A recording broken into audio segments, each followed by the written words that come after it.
Hello fourth semester students. मैंने medicinal chemistry start की थी। मुझसे शायद एक गलती हुई कि मैंने फोर्थ यूनिट से स्टार्ट किया। कुछ बच्चों के कमेंट्स थे, मैसेज उन्होंने किया कि ma'am first semester first unit भी डिस्क्राइब कर दीजिए। तो हम फिर से स्टार्ट करते हैं कहाँ से, फर्स्ट यूनिट से। ठीक है, तो फोर्थ सेमेस्टर मेडिसिनल केमिस्ट्री की फर्स्ट यूनिट में बेटा सबसे पहली चीज़ है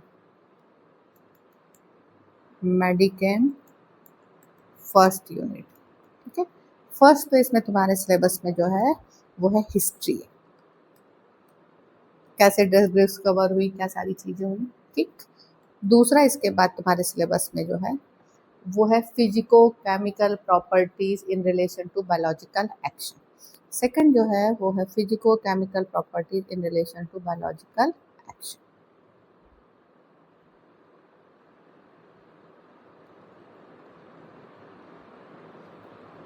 नेक्स्ट है physico chemical properties in relation to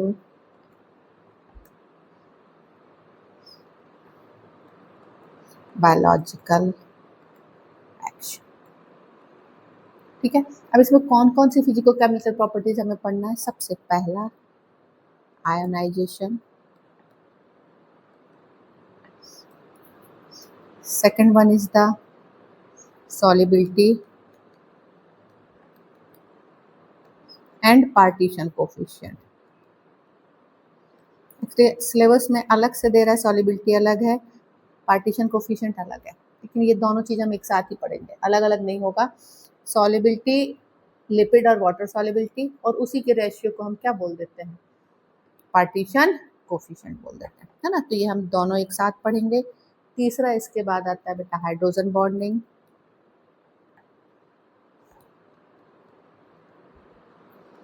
fourth one is the protein binding.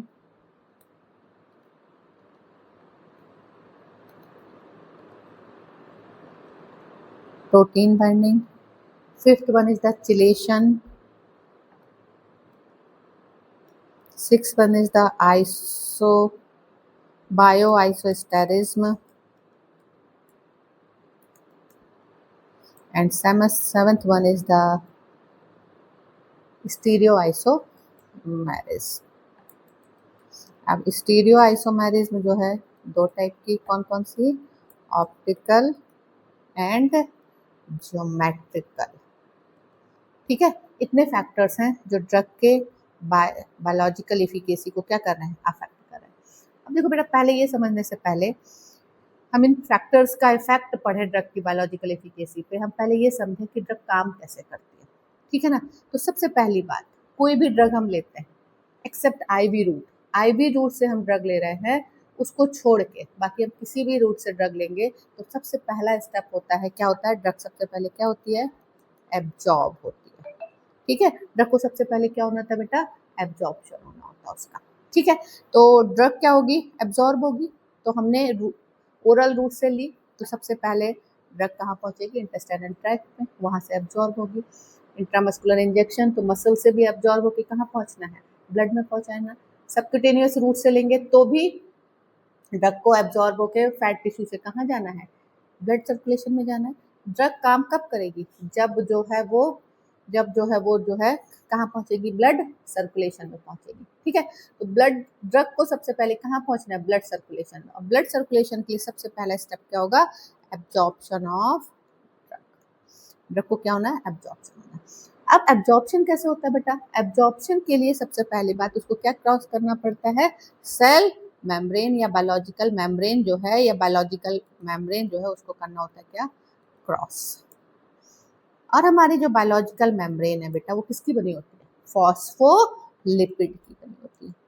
किसकी बनी होती है, फॉस्फोलिपिड की बनी होती है। ठीक है, फॉस्फोलिपिड की बनी होने के कारण फॉस्फोलिपिड में दो चीज़ें होती है, एक उसका हेड होता है और एक टेल होती है। हेड जो है वो बना होता है किसका, फॉस्फोरिक एसिड का, और टेल जो है उसकी किसकी बनी होती है, लिपिड की बनी होती है बेटा। फॉस्फोरिक एसिड जो होता है वो हाइड्रोफिलिक होता है। क्या होता है, हाइड्रोफिलिक मतलब वाटर लविंग, ये वाटर में डिजॉल्व होता है। ठीक है, लिपिड जो है वो हाइड्रोफोबिक होती है। ठीक है, अब जब ये तो बात हो गई किसकी, मेम्ब्रेन की। अब ड्रग को मेम्ब्रेन को क्रॉस करके कहाँ जाना है, ब्लड में जाना है, ठीक है ना। अब मेम्ब्रेन को क्रॉस करने के लिए ड्रग के पास क्या होना चाहिए, कुछ स्पेसिफिक कैरेक्टरिस्टिक्स होनी चाहिए। अब पहली बात तो ये कि मोस्टली ड्रग्स है ना, जितनी भी ड्रग्स आप खाते हैं उनमें से मोस्टली 90% से ऊपर ड्रग का जो एब्जॉर्प्शन होता है वो किसके थ्रू होता है, पैसिव डिफ्यूजन से होता है। किससे होता है बेटा, पैसिव डिफ्यूजन से। 90% ऑफ ड्रग्स, 90 नहीं, मोर देन 90%, ठीक है, 90% से ज्यादा, मोर देन 90% ड्रग्स जो हैं वो किससे एब्जॉर्ब होती हैं, पैसिव डिफ्यूजन से एब्जॉर्ब होती है। ठीक है, 90% से ज्यादा ड्रग कैसे एब्जॉर्ब होती है, passive diffusion. Passive diffusion simple सी चीज, ये बायोलॉजिकल मेम्ब्रेन है, यहाँ ड्रग का कंसंट्रेशन क्या है, ज्यादा है, यहाँ ड्रग का कंसंट्रेशन क्या है, कम है। तो इस बायोलॉजिकल मेम्ब्रेन से हायर कंसंट्रेशन से लोअर कंसंट्रेशन की तरफ जब ड्रग का ट्रांसफर होगा उसको हम क्या बोलेंगे, पैसिव डिफ्यूजन बोलेंगे। ठीक है, हायर कंसंट्रेशन से लोअर कंसंट्रेशन की तरफ ड्रग जा रही है, वो हो गया क्या, पैसिव डिफ्यूजन। ठीक है, अब पैसिव डिफ्यूजन के लिए सबसे इंपॉर्टेंट बात क्या होगी बेटा, कि हमारी जो ड्रग है उसकी कुछ स्पेसिफिक कैरेक्टरिस्टिक्स होंगी। ठीक है, उन्हीं कैरेक्टरिस्टिक्स की बात करेंगे हम किसमें, फिजिको केमिकल प्रॉपर्टीज में।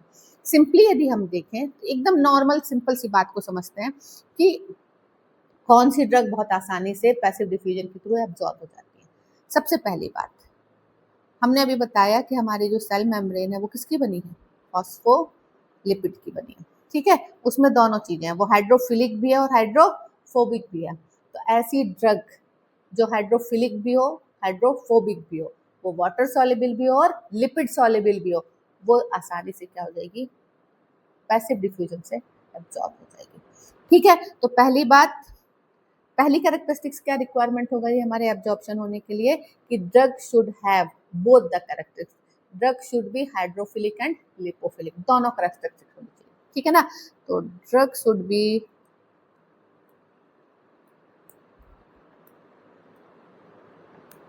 हाइड्रोफिलिक एंड लिपोफिलिक, है ना। इनके बीच में क्या होना चाहिए, बैलेंस होना चाहिए, एक प्रॉपर HLB वैल्यू होनी चाहिए लिपिड की। ड्रग की एक पर्टिकुलर क्या होनी चाहिए, HLB वैल्यू होनी चाहिए। तो ड्रग की HLB वैल्यू, HLB मतलब हाइड्रोफिलिक लिपोफिलिक बैलेंस होना चाहिए। ठीक है, तभी वो एब्जॉर्ब होगी किससे, बायोलॉजिकल मेम्ब्रेन से। ठीक है, फिर दूसरी बात, ये हम कहाँ पढ़ लेंगे अब इसको, सॉल्युबिलिटी और पार्टीशन कोफिशिएंट। ये पैरामीटर कहाँ आ जाएगा, सॉल्युबिलिटी एंड पार्टीशन कोफिशिएंट। ठीक है, दूसरी चीज क्या आती है बेटा, आयनाइजेशन।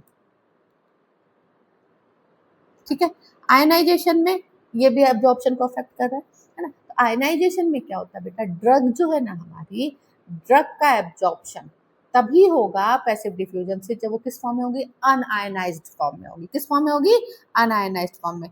तो पैसिव डिफ्यूजन से ड्रग का एब्जॉर्प्शन कब होगा, जब वो अनआयनाइज्ड होगी। तो drug is absorbed by passive diffusion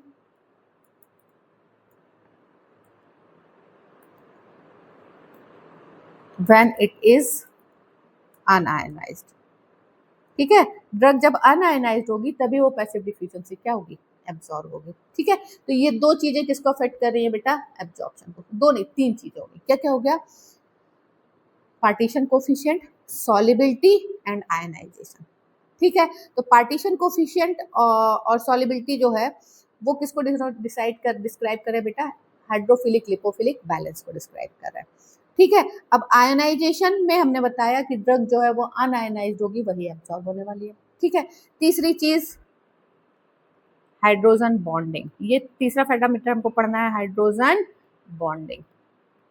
अब हाइड्रोजन बॉन्डिंग में क्या होता है बेटा, हाइड्रोजन बॉन्डिंग जो है, जब ड्रग हाइड्रोजन बॉन्डिंग बनाती है तो उसकी सॉल्युबिलिटी क्या हो जाती है, बढ़ जाती है। तो इसको भी हम पढ़ेंगे आगे। इसके बाद नेक्स्ट पैरामीटर आता है चौथा, प्रोटीन बाइंडिंग।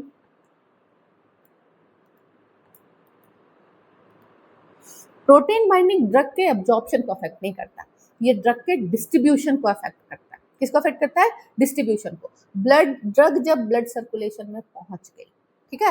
ड्रग एब्जॉर्ब होके कहाँ पहुंच गई बेटा, ब्लड सर्कुलेशन में पहुंच गई। तो हमारा जो ब्लड होता है उसमें कुछ प्रोटीन्स होते हैं, कौन कौन से होते हैं, एल्ब्यूमिन होता है, ग्लोब्यूलिन होता है, ठीक है, और भी प्रोटीन्स होते हैं। तो ड्रग जो है वहां होके पहुंच जाती है, ठीक है। एल्ब्यूमिन है, ग्लोब्यूलिन है, ये सारी क्या है, प्रोटीन है। ह्यूमन सीरम एल्ब्यूमिन HSA होता है, ठीक है। ये प्रोटीन्स होते हैं। अब ड्रग जब ब्लड सर्कुलेशन में है तो ड्रग बार कई बार क्या होती है, जैसे मान लो ये एल्ब्यूमिन ही है या जो भी प्रोटीन है उसके साथ जाकर के क्या होती है, जुड़ जाती है, बाइंड हो जाती है। ड्रग आकर से क्या हो जाती है, बाइंड हो जाती है। अब जब ड्रग इससे जुड़ गई ना प्रोटीन के साथ, तब ये इनएक्टिव हो गई। इनएक्टिव हो गई कि मतलब डिस्ट्रॉय नहीं हुई, मतलब ये इनर्ट हो गई ना। तो ये अपना काम करेगी, फार्माकोडायनामिक एक्टिविटी प्रोड्यूस करेगी, मतलब अपना ये इसका जो भी काम था, जैसे मान लो ड्रग जो है उसका काम था वो इन्फ्लेमेशन कम करना, तो कुछ भी नहीं करेगी। ड्रग चुपचाप शांति से उसके साथ जुड़ के पड़ी रहेगी। ड्रग अपना काम तभी करती है जब वो प्रोटीन के साथ जुड़ी हुई ना हो। ये जो ड्रग है जो प्रोटीन से बाउंड हो गई है ना बेटा, ये ना ही एक्सक्रीट होगी, ना ही मेटाबोलाइज होगी, ना ही अपना कोई फार्माकोलॉजिकल एक्शन प्रोड्यूस करेगी। ये ड्रग जो है कुछ भी नहीं करेगी, ये शांति से चुपचाप ब्लड सर्कुलेशन में रही जाएगी। Protein bound drug pharmacodynamically and pharmacokinetically inert होती है, कुछ नहीं होगा उसका, ना वो मेटाबोलाइज होगी, ना एक्सक्रीट होगी, ना ही अपना काम करेगी। तो ये जो ड्रग है, प्रोटीन बाउंड ड्रग है, वो क्या होती है, फार्माकोकाइनेटिकली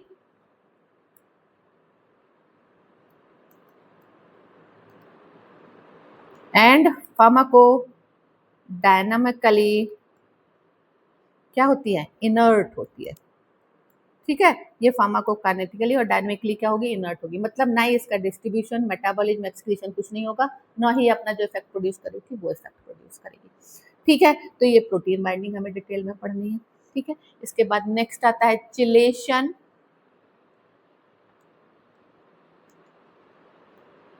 ठीक है। चिलेशन, तो चिलेशन बेटा एब्जॉर्प्शन को अफेक्ट करता है। चिलेशन क्या करता है, एब्जॉर्प्शन को अफेक्ट करता है। कुछ ड्रग्स ऐसी होती हैं कि जो मेटल आयन के साथ चिलेट्स का फॉर्मेशन कर लेती हैं, और जब ये चिलेट बन जाते हैं तो ये लार्ज मॉलिक्यूल बनते हैं, और ये लार्ज मॉलिक्यूल बायोलॉजिकल मेम्ब्रेन को क्रॉस करके एब्जॉर्ब नहीं हो पाते। एक तो ये बात हो गई।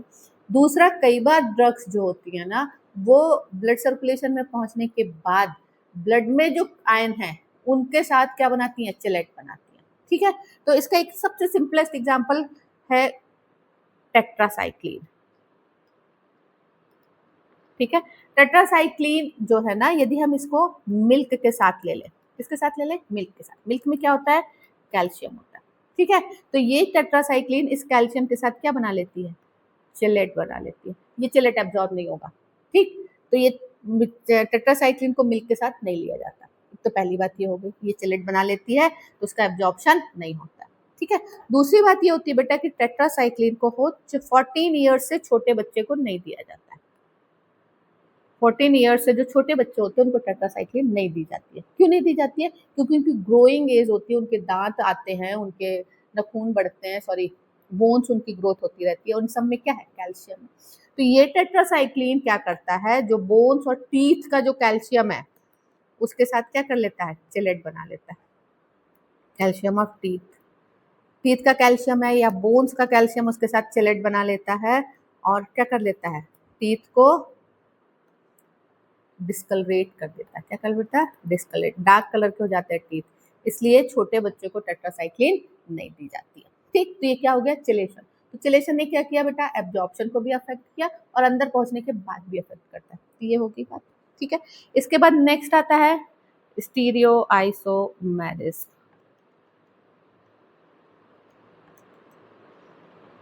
स्टीरियो आइसोमेरिज्म में बेटा होता क्या है ना कि जिस भी ड्रग में क्या होगा, कौन सा कार्बन होगा, कैरल कार्बन होगा। जिस भी ड्रग में कैरल कार्बन होगा वो दो आइसोमर्स बनाएगी। क्या बनाएगी, इनांशियोमर्स का फॉर्मेशन करेगी, ठीक है। वो या तो डी, जो इनांशियोमर्स बनेंगे बेटा आर और एस, ये दो टाइप के इनांशियोमर बनेंगे, ठीक है। इनमें से एक की एफिकेसी दूसरे से कई बार क्या होती है, कम या ज्यादा होती है। एक सिंपलेस्ट एग्जांपल देखो, तुम लोग सब लोग एक नॉर्मल सी गोली है जिसका नाम है क्या, सेट्रिजीन एक आती है मार्केट में, ठीक है। एक दूसरी आती है कौन सी, लीवोसेट्रिजीन आती है ना। सेट्रिजीन की जो डोज होती है वो कितनी होती है, 10 mg, और लीवोसेट्रिजीन की जो डोज होती है वो कितनी होती है, 5 mg। गोली जो आएगी इसकी 5 mg की आएगी, किसकी कितनी आएगी, 10 mg की आएगी। दोनों में अंतर क्या है पता है, लीवोसेट्रिजीन क्या है, एल आइसोमर है, किसका, एल आइसोमर ऑफ सेट्रिजीन है, ठीक है। तो इसकी एफिकेसी क्या हो गई, जस्ट डबल हो गई, इसलिए इसकी डोज क्या हो गई है, आधी हो गई है ना। तो स्टीरियो आइसोमर्स होने से एफिकेसी में बहुत ज्यादा अंतर होता है बेटा। यकीन नहीं करोगे, कुछ ड्रग्स ऐसी होती है जो 500 गुना ज्यादा इफेक्टिव होती है in comparison to their counterpart, ठीक है। एल और डी में 500 गुना तक का अंतर होता है। तो ये बहुत इंपॉर्टेंट पैरामीटर, तो ये पढ़ना है क्या, स्टीरियो आइसोमेरिज्म। इसके बाद लास्ट आता है बायो आइसोस्टेयर्स, बायो आइसोस्टेरिज्म, ठीक है। बायो आइसोस्टेरिज्म में क्या है कि मेन मॉलिक्यूल वही है।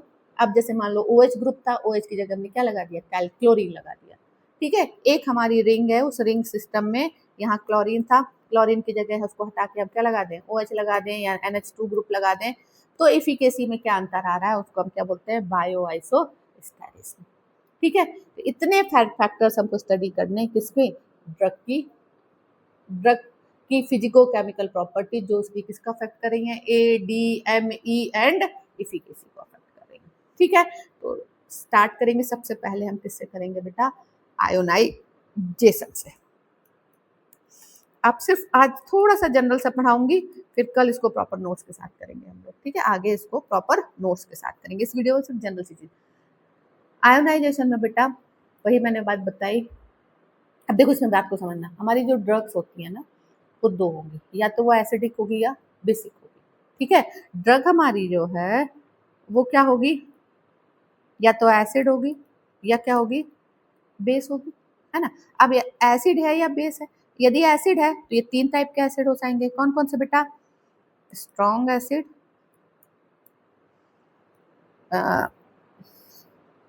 वीक एसिड और वेरी वीक एसिड। सेम इसी तरीके से base, strong base, weak base और वेरी वीक बेस, ठीक है। मतलब इसको हम बोल सकते हैं, जो हमारा हमने क्या लिखा है इसमें, हमने किया है इसको weak acid, moderately weak acid, है ना। वेरी वीक की जगह मॉडरेटली वीक और वेरी वीक, ये जो वीक लिख रहे हैं इसको हम मॉडरेटली वीक बोल सकते हैं, ठीक है। मोस्टली ड्रग्स हमारी इस टाइप की होती है। अब हम यदि ड्रग्स को देखते हैं ना, तो स्ट्रॉन्ग एसिड और स्ट्रॉन्ग बेस इस कैटेगरी में बहुत रेयर ऑफ रेयर केस में एक आध ड्रग ही होती है, ठीक है। मोस्टली ड्रग्स हमारी क्या होती हैं, या तो वीक एसिड है या वीक बेस है, moderately weak acid, moderately weak base, या वेरी वीक एसिड और वेरी वीक बेस। अल्टीमेटली क्या बात हुई, वीक एसिड और वीक बेस, ठीक है। अब हमने क्या बोला है कि हमारी ड्रग कब एब्जॉर्ब होगी, जब वो किस फॉर्म में होगी, अनआयनाइज्ड फॉर्म में होगी। ड्रग कब एब्जॉर्ब होनी है, अनआयनाइज्ड फॉर्म में, ठीक है। बस एक सिंपल सा लॉजिक समझ के रखना बेटा, जो वीक एसिडिक ड्रग है, weak acidic drug acidic pH पर अनआयनाइज्ड रहती है, ठीक है। Weak acidic drug unionized at acidic pH, ठीक है। And weak base drugs unionized eight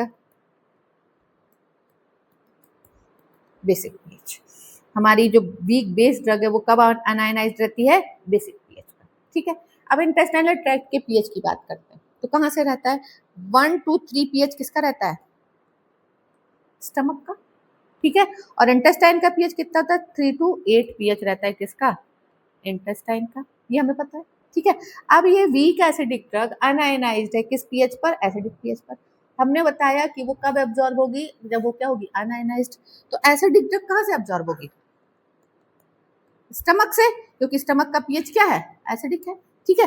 और वीक बेस ड्रग या बेसिक ड्रग कहां से एब्जॉर्ब होंगी, इंटेस्टाइन से, क्यों, क्योंकि वहां पे पीएच क्या होता है, बेसिक होता है, ठीक है। तो ये सिंपल सी चीज याद रखना, ये तुम्हें हरदम काम आने वाली है कि वीक एसिडिक ड्रग या एसिडिक ड्रग स्टमक से एब्जॉर्ब होती हैं। क्यों? क्योंकि इस पीएच पर क्या होती हैं वो, स्टमक के एसिडिक पीएच पर अनआयनाइज्ड होती हैं। ठीक है। और वीक बेस ड्रग कहाँ से एब्जॉर्ब होंगी? वीक बेस ड्रग एब्जॉर्ब होंगी कहाँ सर? इंटेस्टाइन से, क्योंकि इंटेस्टाइनल के बेसिक पीएच पर वो क्या होती हैं? अनआयनाइज्ड होती है। और पैसिव डिफ्यूजन से ड्रग तभी एब्जॉर्ब होगी जब वो क्या होगी? अनआयनाइज्ड होगी। तो इस पॉइंट को तुम्हें ध्यान रखना है कि ड्रग जब तक अनआयनाइज्ड होगी, जब अनआयनाइज्ड फॉर्म में होगी तभी उसका एब्जॉर्प्शन होगा। और एब्जॉर्प्शन कब वो अनआयनाइज्ड होगी? जब ये पीएच वाली हो। तो दोनों केसेस में weak acid, weak base, very weak acid और वेरी वीक बेस, ये इसी टाइप की मोस्टली ड्रग्स होती हैं। एक एग्जांपल देखो, सिंपल से एग्जांपल बता रही हूँ, एस्प्रिन। एस्प्रिन केमिकली क्या होता है बेटा? एस्प्रिन केमिकली होता है एसिटाइल सैलिसिलिक एसिड। ठीक है, स्ट्रक्चर देख लेते हैं हम एस्प्रिन का। एसिटाइल सैलिसिलिक एसिड, ये हो गया क्या?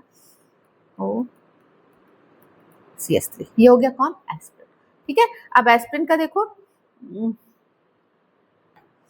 एस्प्रिन के यहाँ पर देखो ये कौन सा ग्रुप है?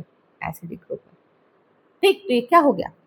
वीक एसिडिक ड्रग होगी। और ये वीक एसिडिक ड्रग है, इसलिए कहाँ से एब्जॉर्ब होगी?